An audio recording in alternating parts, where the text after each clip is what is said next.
Well, our next guest, a top California Democrat, has plenty to say about his state's policies and the Trump administration's fight against them. But where does he stand on the president's decision to send troops to the border? Let's ask him all about that, bringing in Congressman John Garamendi. Good to see you tonight, sir. My pleasure to be with you. All right, so let's talk about this growing issue of a number of localities there in California saying they want to push back against what the state has done with respect to allowing private employers, local law enforcement to cooperate with ICE. I want to play a little bit of what we heard from the Escondido mayor. He joined us last night. He's inside that meeting now. Here's what he said. I'm very, very pleased that we're pushing back against this golden state that is no longer a golden state. It's just a sanctuary place for poverty, for homeless, for illegal immigration, for sanctuary. Congressman, what do you make of his assessment of that's where your state stands today? Well, we certainly know that SB 54 was controversial as it went through the California legislature. The governor had problems with earlier versions of the bill and ultimately signed SB 54. The controversy didn't end with the signing of it. Obviously, there's a lawsuit underway as to whether it is constitutional under the federal Constitution. We'll see what happens. Amicus briefs are about as common as the weather changes. They're filed all the time by different organizations. In this case, the city of Escondido may very well file one, and other cities also, in support, in opposition. So we'll see all of that play out. The really important thing here is that we really do deal with a comprehensive immigration reform, which frankly has not been before the Congress for 5 years. 5 years ago, the U.S. Senate did pass a bipartisan, comprehensive immigration reform, and unfortunately, the Speaker of the House at that time, John Boehner, would not allow that to even be heard in a committee. So this crisis continues up and down over time. And now, once again, we have a president that wants to send National Guards members to the border. I will say for California, and I thought you were going to ask me what Jerry Brown was thinking, and that's an impossible task, one that I wouldn't even attempt to do.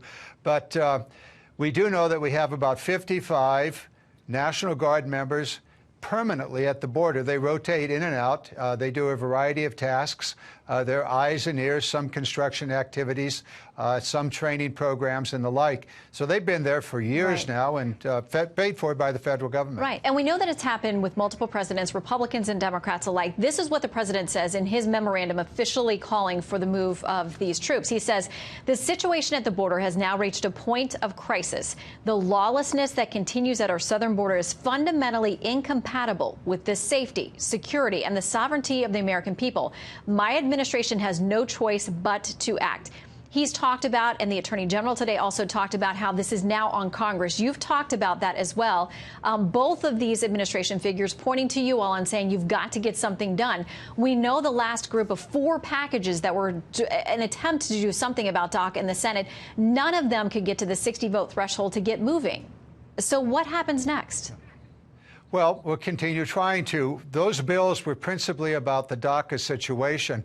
And Senator Schumer offered $25 billion for border security, including a significant number of miles of fences and walls. That was a straight-up DACA. And then the Trump administration, together with some of the Republicans, began adding riders to that proposal, which were simply not acceptable, not only to Democrats, but also to Republicans. I think there are only 39 Republicans that ultimately voted for what was on the floor of the Senate. So if we had a clean DACA and money for a wall or for border security, it would undoubtedly pass, and it certainly would pass the House of Representatives and would pass with my support.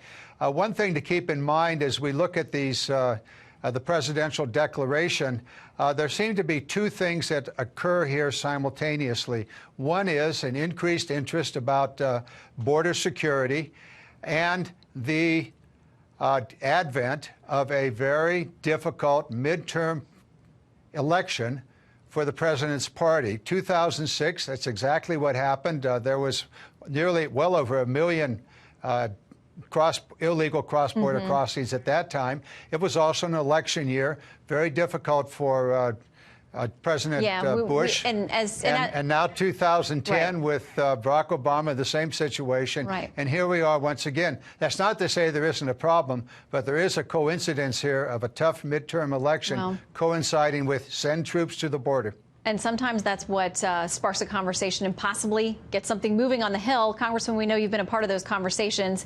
Thank you for joining us tonight. Always good to see you.